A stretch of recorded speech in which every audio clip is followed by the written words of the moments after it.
ঢাকা রাজশাহী রুটে unique road রয়্যালসের একটি বাসে ডাকাতি এবং ধর্ষণের ঘটনায় পুরো দেশে তোলপাড় চলছে। এর মধ্যে বিবিসি বাংলা কথা বলেছে এমন দুজন যাত্রীর সঙ্গে যারা ওই বাসে ছিল।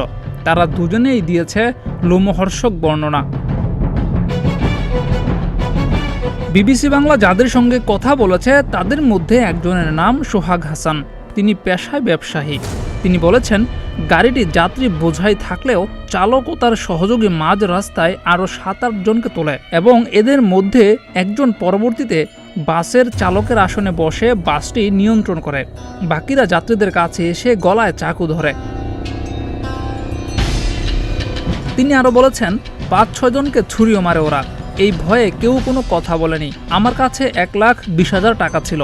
আমি সেখান থেকে 20,000 টাকা বের করে দেই। তখন গাড়ির চালক ও সহযোগীরাই বলে দেয় আমার কাছে আরও টাকা আছে। তিনি আরও বলেছেন, সেখানে দুজন নারীর চিৎকার শোনা গিয়েছিল। তাদের মাঝে একজন হিন্দু ছিল, তার সাথে তার স্বামীও ছিল। তারা ওই নারীকে টেনে পেছনের সিটে নিয়ে ধর্ষণ করে। তার স্বামী বাধা দিতে গেলে তাকে মারধর করে। বাসের আরেক যাত্রী জানিয়েছেন, দুজন নারীকে ধর্ষণ করা হয়েছে।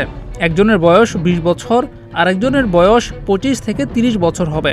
তার মধ্যে হিন্দু নারীকে টেনে পেছনের সিটে নিয়ে যায় এবং আরেকজনকে তার বসা সিটের মধ্যেই নির্যাতন করে।